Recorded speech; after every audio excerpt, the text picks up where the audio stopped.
Gold, trusted gold buyers. మీరు తాకట్టు పెట్టిన బంగారాన్ని విడిపించి ఈ రోజు ఉన్న మార్కెట్ ధరకు కొనబడను.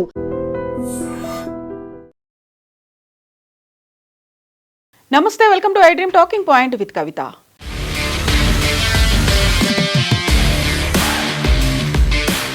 ఏప్రిల్ 22కి పహల్గామ్ అటాక్ జరిగి 1 సంవత్సరం పూర్తవుతోంది. ఈ నేపథ్యంలోనే జమ్మూ కాశ్మీర్లో మరోసారి అలజడి సృష్టించడం కోసం పాకిస్తాన్ భారీ కుట్రకు తెరలేపినట్టుగా సమాచారం అందుతోంది. సుమారు 800 మంది ఉగ్రవాదులను భారత్లోకి పంపేందుకు ప్రణాళికలు సిద్ధం చేస్తున్నాయి. పాకిస్తాన్ నిఘా సంస్థ ISI, ఆ దేశ సైన్యం కలిసి ఈ ప్రణాళికలు రచిస్తున్నట్టుగా భారత నిఘా వర్గాలు నిన్న హెచ్చరించాయి. ఉగ్రవాదులను చొప్పించడం కోసం పాకిస్తాన్ నియంత్రణ రేఖ వెంబడి అంతర్జాతీయ సరిహద్దు గుండా కూడా సుమారు 70 ఉగ్రవాద లాంచ్ ప్యాడ్లను పునరుద్ధరించినట్లుగా వెల్లడించాయి. ప్రస్తుతం ప్రపంచ దేశాల దృష్టి మధ్యప్రాచ్య సంక్షోభంపై కేంద్రీకృతమై ఉండడంతో, అదే సమయంలో భారత్లో పలు రాష్ట్రాల్లో అసెంబ్లీ ఎన్నికలు కూడా జరుగుతుండడంతో ఇదే అదనుగా భావించి పాకిస్తాన్ ఈ కుట్రకు పాల్పడుతున్నట్టుగా సమాచారం అందుతోంది. ఈ అవకాశాన్ని వాడుకొని భారీ ఎత్తున ఉగ్రవాదులను కశ్మీర్లోకి పంపాలని ISI, పాక్ సైన్యం భావిస్తున్నట్టుగా నిఘా వర్గాలు తెలుపుతున్నాయి. పాక్ ఆక్రమిత కశ్మీర్లోని లాంచ్ ప్యాడ్లకు ఇప్పటికే పెద్ద సంఖ్యలో ఉగ్రవాదులను తరలించి చొరబాటుకు సిద్ధంగా ఉంచారని సమాచారం. ఇటీవలి కాలంలో భారత భద్రతా బలగాల అప్రమత్తతో పలు చొరబాటు యత్నాలు విఫలమయ్యాయి. దీంతో పాకిస్తాన్ తన వ్యూహాన్ని మార్చుకుంది. ఇప్పుడు ఒకేసారి పలు ప్రాంతాల నుంచి 10 నుంచి 15 మంది చొప్పున ఉగ్రవాద బృందాలను పంపి భద్రతా బలగాల దృష్టిని మరల్చాలని చూస్తోంది.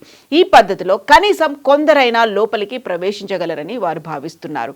గతేడాది భారత్ బలగాలు నిర్వహించిన ఆపరేషన్ సింధూర్ తర్వాత ఉగ్రవాద మౌలిక సదుపాయాలు దెబ్బతినడంతో పాక్పై ఒత్తిడి పెరిగింది. దీంతో కశ్మీర్లో కార్యకలాపాలు నిలిచిపోవడంపై లష్కరే తోయిబా వంటి ఉగ్రవాద సంస్థల నుంచి ISIపై ఒత్తిడి వస్తున్నట్లుగా సమాచారం.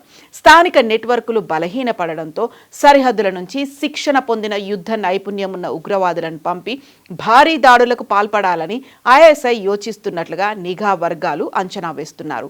ఇటీవలి కాలంలో భారత భద్రతా బలగాల అప్రమత్తతో పలు చొరబాటు యత్నాలు విఫలమయ్యాయి. దాంతో పాకిస్తాన్ తన వ్యూహాన్ని మార్చుకుంది.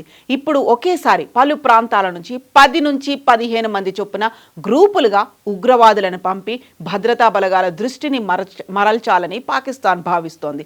ఇలా చేస్తే కొందరైనా భారత్లోకి చొరబడతారు అని పాకిస్తాన్ అంచనాలు వేస్తుంది. గతంలో లాగా ఏదో ఒక ప్లేస్ నుంచే అటాక్ చేయడం కాకుండా డిఫరెంట్ ప్లేసుల్లోంచి డిఫరెంట్ బృందాలుగా లోపలికి ఎంటర్ అవుతే అది కళ్ళు గప్పినట్టుగా అవుతోంది.